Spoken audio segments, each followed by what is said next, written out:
ganacsade waxaa dhici karta inaad weli isticmaasho qaababkii hore ee qadiimiga ahaa iyo xisaabinta lacagaha.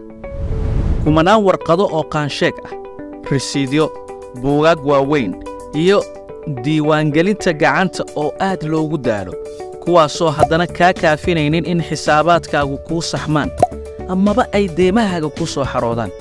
mashaakilkaas waxaa loo helay xal aad uga maarmi doonto, kaasoo ah iDurdur. haddii aan kuu bayaaniyo iDurdur, waa nidaam kuu sahlaya inaad hab online ah ku diiwaan gashato xisaabaadkaaga ganacsiga, lana socoto lacagahaaga, isla markaana kuu oggolaanaya inaad telefoonkaaga ama kumbiyuutarkaaga kala socoto dhammaan xisaabaadkaaga oo idil. iDurdur waxa uu leeyahay POS oo aad u adeegsan karto nooc kasta oo ganacsi ah. waxa uuna mar walba kaa saacidayaa xisaabinta iyo diiwaangelinta iibkaaga.